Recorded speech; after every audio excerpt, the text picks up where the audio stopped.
All right, we're gonna go over exam 2. This is for the fall of 2020. I'll go ahead and pull open my calculator because we will need it. All right, sorry, my dog shook and had a muddy mouth, and anyways, I'm not gonna waste paper, so just ignore this here. Let's just draw it like this. Now it looks like a mustache, so let's just make a mouth and eyes and a nose and ears. There we go. All right, now it's not so bad. So what is the molar mass of pentanol, says question number 1. To figure out the molar mass, you have to add up the mass of every single atom. In there, we have 5 carbons. 5 times the molar mass of carbon is 12.01 grams per mole, according to the periodic table, plus 12 times 1.008 grams per mole for hydrogen, plus 16.00 for oxygen. So we had 5 carbons, 12 hydrogens, and 1 oxygen because there's nothing written. So let's go ahead and add that up. 5 times 12.01 plus 12 times 1.008 plus 16. Now in previous problems, and you get an answer of 88.15.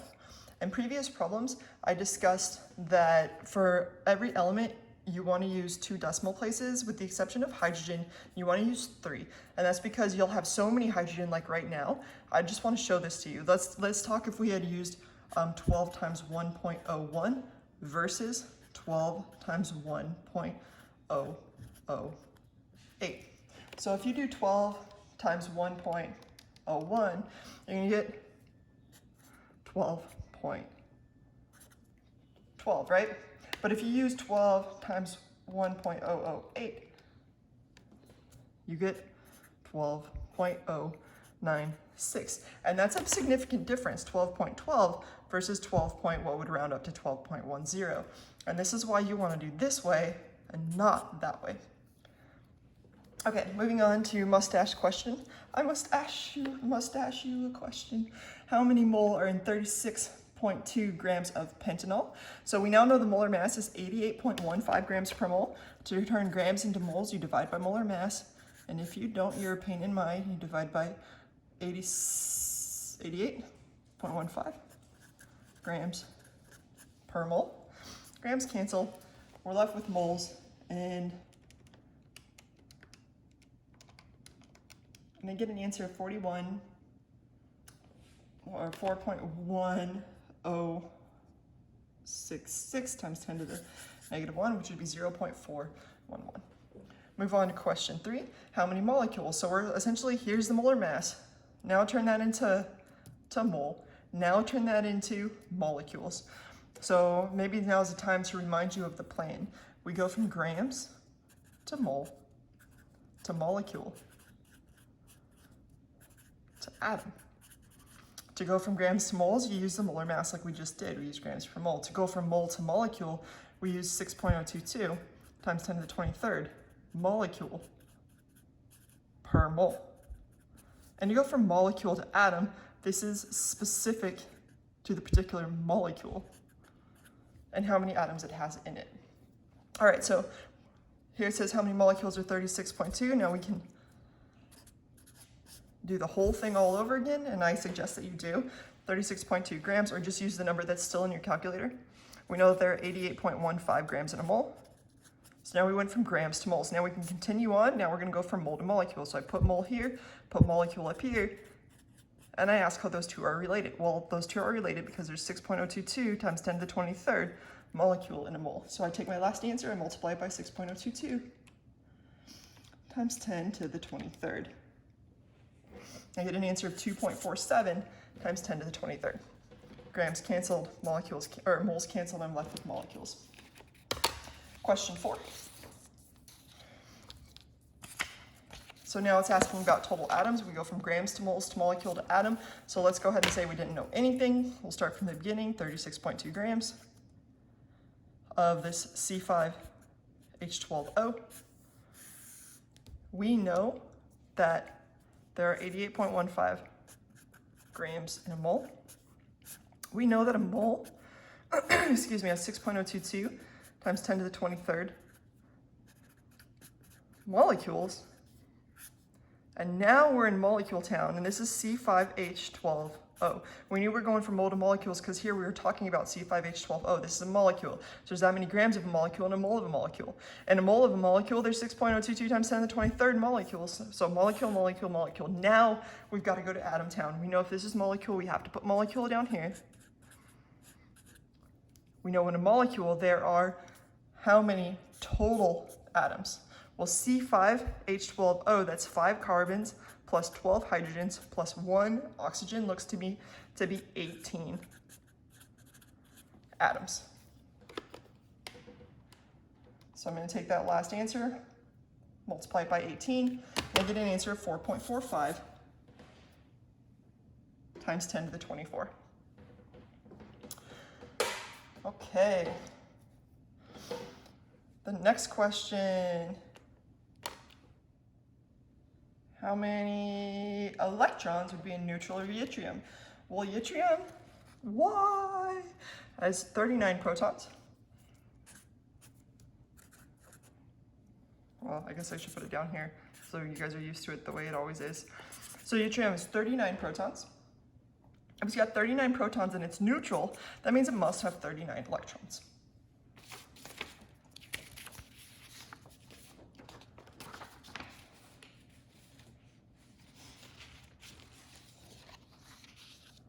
How many protons would a yttrium with a 2+ charge? Now we're talking about yttrium 39 has got a 2+ charge. It says how many protons would it have? It would have 39 because no matter what the charge is, if it's yttrium right here, if it's got a Y, it's got 39 protons. 39 protons, you're talking about yttrium. All right, number 7. Tin foil is actually really aluminum foil, not to be confused with gold foil from the Rutherford gold foil experiment, which is awesome for doggy bags. Which of the following is a symbol of tin? It's a sin if you don't remember tin. All right, which of the following is most true of isotopes?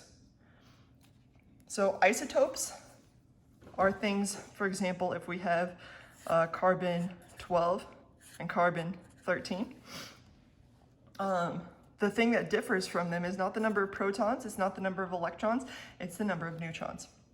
So they have the same number of electrons, but a different number of neutrons. They are the same element, but have a different number of electrons. They have a different number of electrons than they do protons. Those are ions. The next answer is they have the same number of protons, but a different number of neutrons. That is the exact definition of an isotope.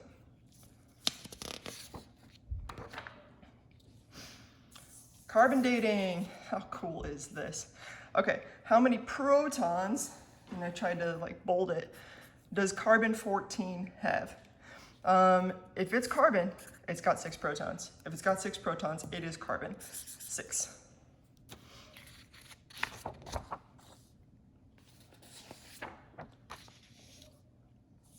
Number 10, sodium has only one known stable isotope. So sodium has a mass of about 23, so essentially the only isotope is this. There are no other differing number of neutrons. If you grab a handful of sodium atoms, which you likely shouldn't because they'll violently react with the water on your hands, they will all have the same mass. That is absolutely true.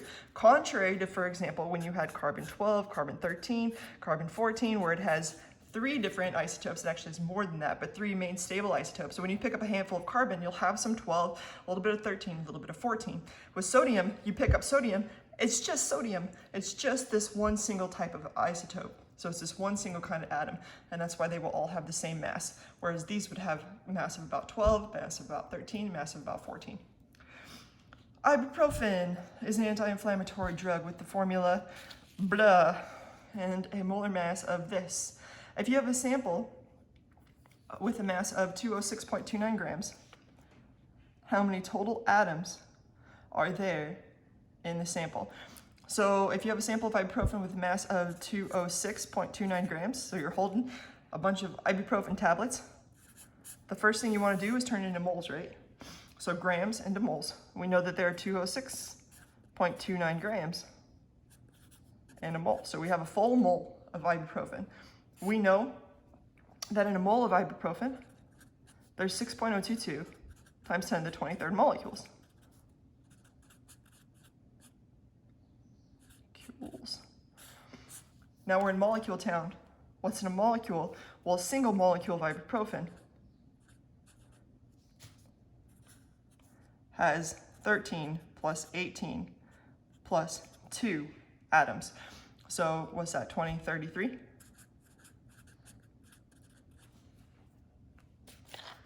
So essentially we're taking 6.0, this would cancel with that, but you can still do the math if you want to. We got 6.022 times 10 to the 23rd times 33. And this gives me an answer of 1.99 times 10 to the 25 total atoms in that sample.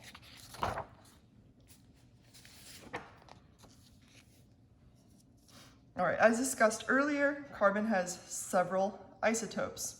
Which one is the most likely to be stable and abundant?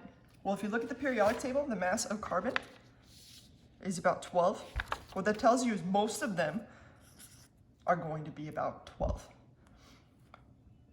You discover an element that has 2 isotopes. Way to go, you're rad, way to go. It has the following isotope masses in abundance. Which element did you discover? Oh, this is fun. Okay, so I take 191.96, I act like I didn't write it, 0.373. So again, you wanna move this decimal place over because you're taking a weighted average. So now we've got 0.373 and 0.627, you multiply those together. This first one gives me 7.16. Let me try that again. That doesn't seem right. 191. No, that's right. And then the other one, 192.96 times 0.627.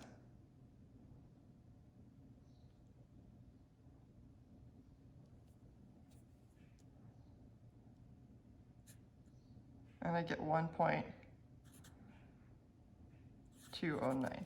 What is going on? 191.96 times 0.373. Oh, thank goodness. I was really confused. 71.60. 192.96 times 0.627. And I get 120.986.99. This one would have given me 3 sig figs. This one would have also given me 3 sig figs. Now you're adding up. Though I guess it doesn't matter because I'm asking for an element, not a specific number of sig figs. And when you add them up, you get an answer of 192.6. So, though it should really only be 193. So now you look at the periodic table, and the closest one to it is this guy right here, iridium. Boom shakalaka, that's gonna be your answer. All right, mid-exam break. How many things are in a mole of anything? A mole of anything is 6.022 times 10 to the 23rd things. Yay, hopefully you got that one. All right, next, a sample of, hey, pentanol has 1.31 times 10 to the 21 hydrogen atoms. I said, what is the mass of the sample in grams? So let's go ahead and start with 1.3 times 10 to the 21 hydrogen atoms, and let's discuss our plan. So we know we go from grams to mole to molecule to atom, right? And now it gave us atoms, so we just gotta go backwards. Atom to molecule, molecule to mole, mole to gram. So we're in atom town. Let's go back.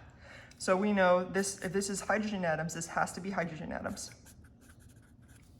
And we're turning it into molecule. Well, how many hydrogen atoms are in a molecule? Well, looks to me that there's 12 hydrogen atoms in a molecule. Now we're in molecule town. If we're gonna turn this molecule into mole.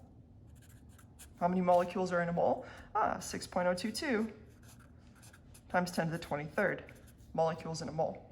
That will take us to mole town. Now we're in mole town. Now we just need to get to gram town. Hey, you didn't even need to do the first question, or if you got the first question wrong, you should have come back here and been like, oh, I got that wrong. because it's given to you. A mole of this pentanol has 88.15 grams, because we're going from mole to grams. Atoms cancel, molecule cancels, mole cancels. Let's go ahead and figure it out. 1.3 times 10 to the 21 times 88.15 divided by 12 divided by 6.022 divided by 10 to the 23rd. Now, oftentimes people get this wrong because they don't put the parentheses there, in which case you would have gotten this as your answer. But that is not your answer. Your answer is that right there. I get 1.6 times 10 to the negative 2. Let me check again. But it looks good because I'm thinking this is less than a mole of hydrogen atoms. So I should expect much less than a mole of material.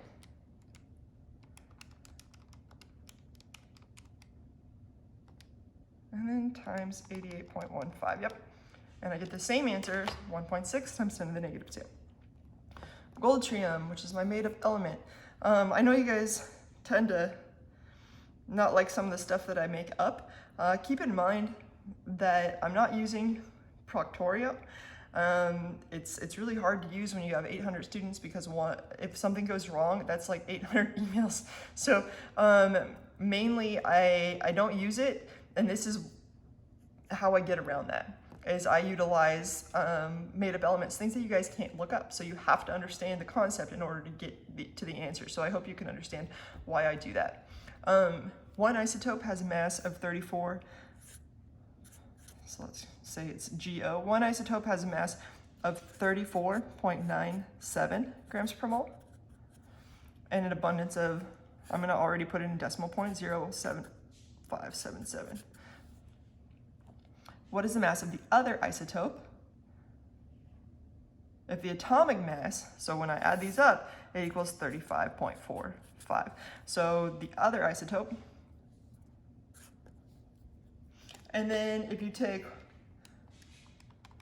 you know that together there's two, so you have to have this plus something equal 100%. So you could have said 100 minus 75.77, and that would have given you an answer of 24.23%. So that's why this must be 0.2423. They have to add up to equal 100%. Okay, so we're solving for this. Another way to just write this algebraically to make maybe a little more sense, 34.97 times 0.7577 plus some x times 0.2423 equals 35.45. And now you're just going to solve for x. I'm going to multiply those together.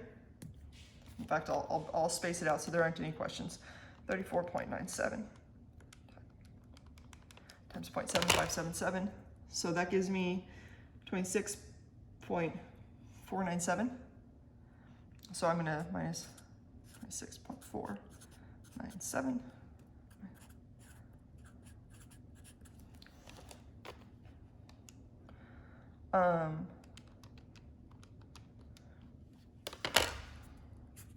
And that means I've got x times 0.2423 is equal to, I subtracted 35.45 minus 26.297 is equal to 8.953.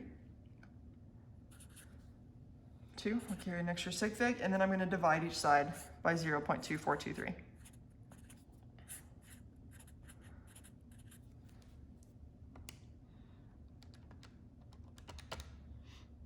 I get an answer of x equals 36.95. And that's perfect because that's the answer choice right there.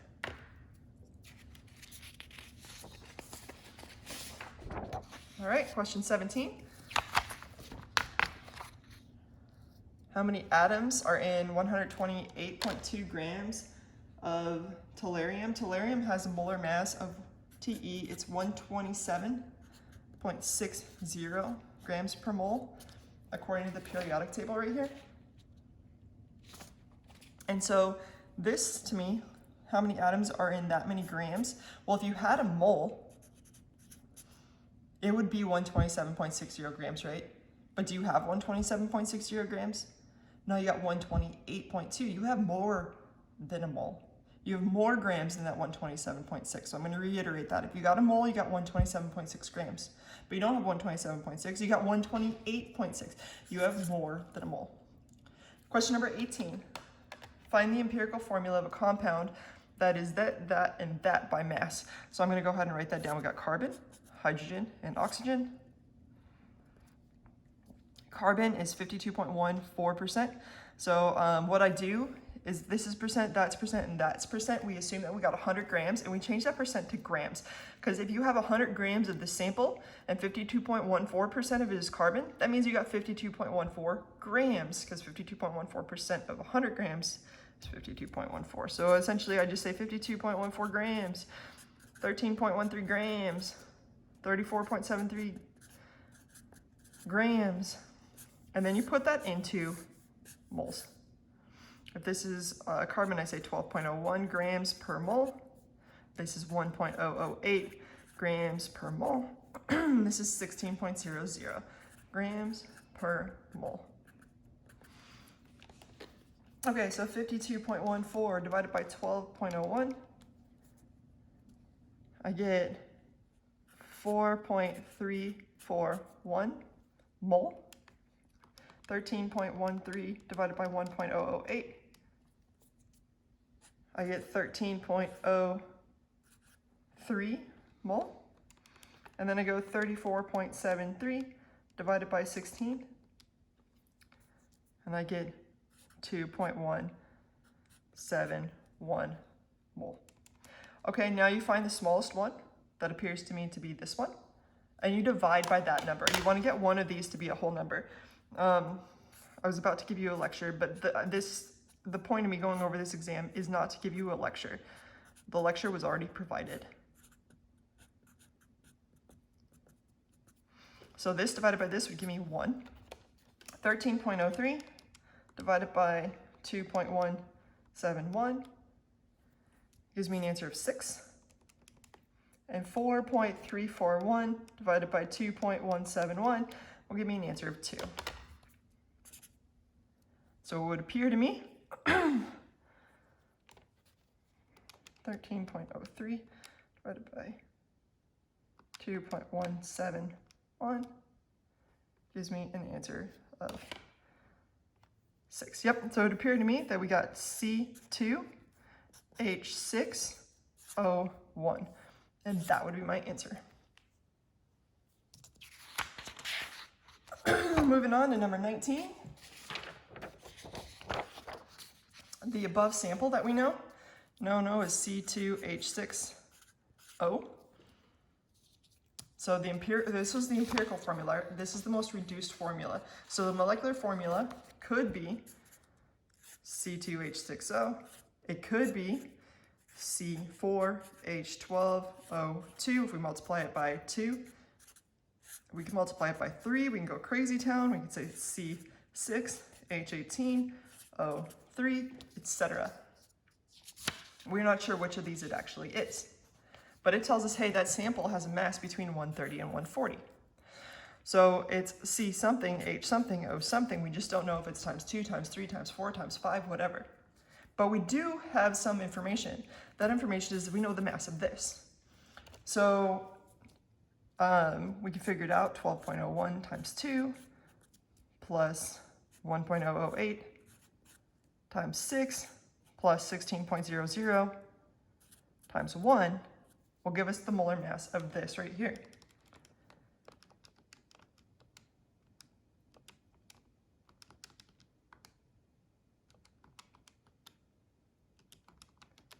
And I get an answer that would be 46, about equal to 46 grams per mole. Okay, well, if it's between 130 and 140, if we double this, that would be 92, right? If we double it, that would be 92. If we triple it, that would be 138. And that falls between this range. If we quadruple it, it'll be even bigger, much bigger than that. So the only thing that fits in this range is if we triple it. So that's why it's going to be C6, H18, O3. I multiplied that times 3, that times 3, and that times 3. Now another even probably more efficient way is just choose something in there, choose a number in there. Like if I said 135 divided by 46, that would almost equal 3. And then you'd know. So C6, H18, O3 is your answer. Number 20, how many atoms are in a single molecule of water? Water is H2O. There are 2 hydrogens plus 1 oxygen and a single molecule. So there are 3 atoms in a single molecule. All right, so we went through that whole exam pretty quickly and hope that helps. Have a good one.